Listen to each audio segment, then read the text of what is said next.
So I have a question. What do you do when you have work to get done and you have to do it in a garage and you can't get to the garage? Well, I've had these 460 heads back for a week and I have not made it over to the garage yet. One thing after another, called life, but they have to get done. So where I'm located is far from where my son's garage is. Not too many miles, just hard to get to because of the way the traffic situation is, and there's always an accident, and you sit in line for a half an hour in most cases. So basically he's a half hour away, but you're usually an hour getting there, and the same deal coming back home. So needless to say, it's a little time consuming. There's 2 hours right there with nothing done except getting to the garage. To just explain this a little bit. So it puts you in a desperate situation, but it also puts you in a situation where you can show somebody that you can still get something done, like porting heads or finishing up a pair of heads. So here's what I got, guys. Set up a couple trash cans, went and bought another drill and some sanding rolls and some stones. So altogether here there's about $70, counting the cord, because the cord was $25. And this is how you have to do it, fellas. Sometimes you have to resort to situations like this.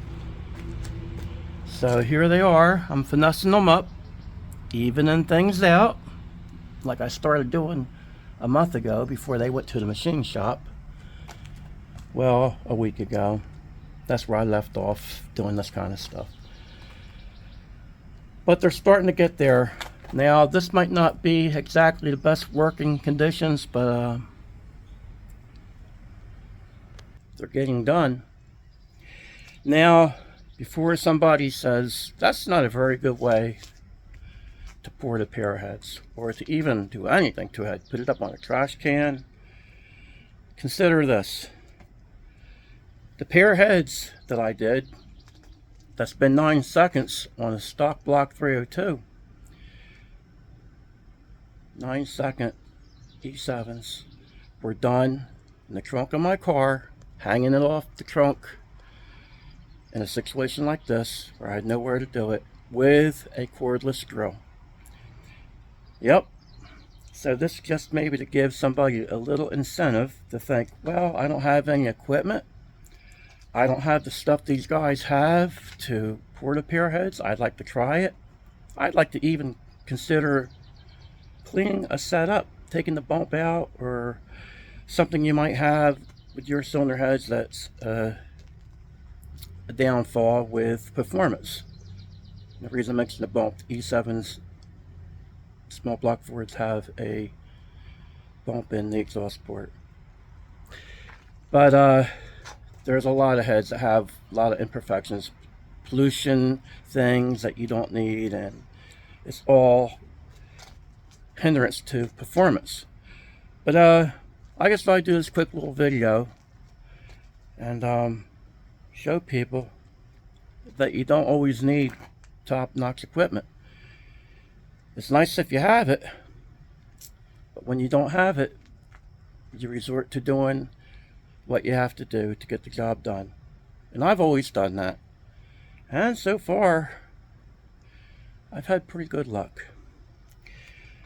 We'll see what kind of luck I have with these here, because I reshaped around the seat area just like I did on the E7s, and we're going to see how lucky I get when it comes to lapping my valves back in, because there's not much left to this valve job that was on these heads, and I have my own views on that. I don't want to go into a lot of information on that right now, but we'll see what it looks like when I lap the valves in. And if I don't like it, we'll take it from there. But as for right now, this is where we're at. And I'll give you guys one more peek. It is a little bit hard to do when you're down real low like this here and you're trying to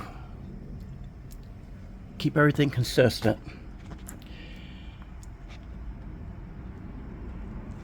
So I think anybody that's messed with these dove heads know how shallow the exhaust ports are. So you can see I've got them deepened up the best I can get them. And how do I know that?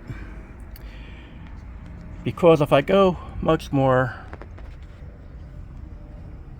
hello, I will have a nice little hole.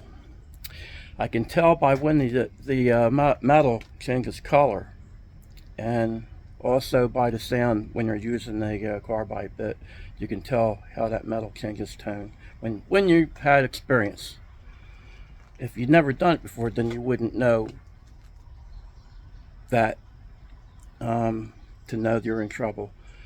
But you can tell when the metal starts getting darker and it looks hard, you want to stop.